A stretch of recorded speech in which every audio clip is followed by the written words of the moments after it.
waata asxaabta ku soo dhawaada mar kale iyo Ayub Show kani waa Professor Xasan oo isagu leh geelan tirada badan ee maanta halkan jooga balse sanado ka hor ku bilaabay kaliya 3 qaalimood oo geela waxaan rabaa inaad ila daawataan sheekada Dr. Xasan sanado ka hor waxa uu ahaa hantilaha 3 neef oo geel ah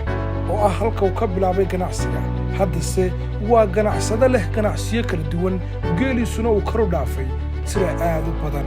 kani waa Xasan Cabdi Cabdilaahi oo haatan isagu ah mulkiilaha ganacsiyo kala duwan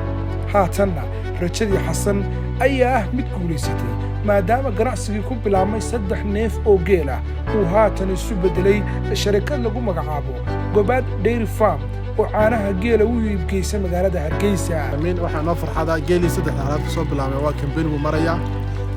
company la yiraahdo Gobaad Dairy Farm oo ka ganacsada amba shirkad ka ganacsada caanaha geela mustaqbalka dhowna looda qudheeda aan ku darano caanaha halka laga liso ay geelan laga lisana waxa la geeyaa meherad amba maxaan ku xarun ganacsi oo Gobaad Dairy Farm la yiraahdo ku taala magaalada Hargeysa Xasan ayaa haatan shirkadan uu aasaasay ee Gobaad Dairy Farm waxay shaqo abuur u samaysay dhalinyaro gaadhayso 10 kuwaas oo ka shaqeeya raacista geela lisida caanaha iyo iibkooda sidoo kale shaqada geela ayaa mid aad u adag balse waa muhiim hal abuurku tani waa fariinta Xasan ee guud ahaan dhalinyarada wadanka waxaan u dirayaa wadankeena shaqo la'aan ma taalo laakiin waxa yaala in dadku ay bartaan shaqadu waxay tahay oo ina ka xishoon shaqada tayar iyo taweyn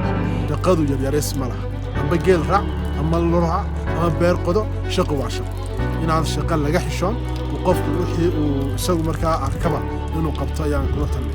shaqada Xasan ee geela kuma koobna kaliya lisida caanaha balse sidoo kale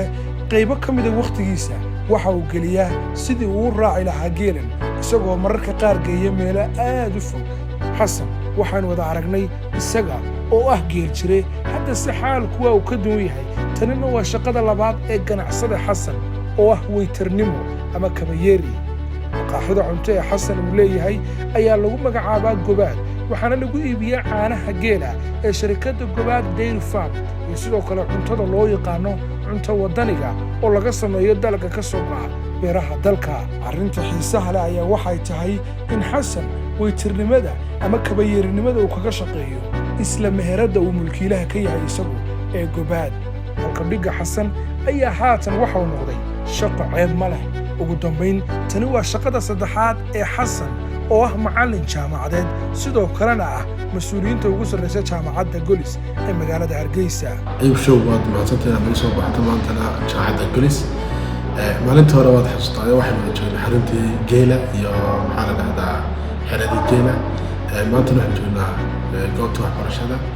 gaar ahaan jaamacadda Golis xafiiskayga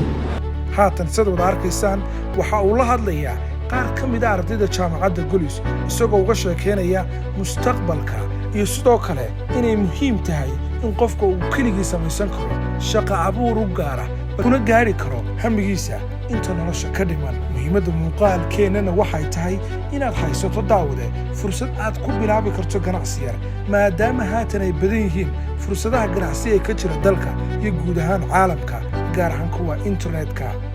Ayub ahaan waxaan ka bartay Dr. Xasan hal shay oo ah in shaqadu ay leedahay sharaf nooc kasta oo ay ahaato cilmiguna uu qofka ka dhigo mid isdhig badan hadda Xasan waa geel jire waa macallin jaamacadeed waa weytar maqaaxi iyo ganacsade oo macnaheedu yahay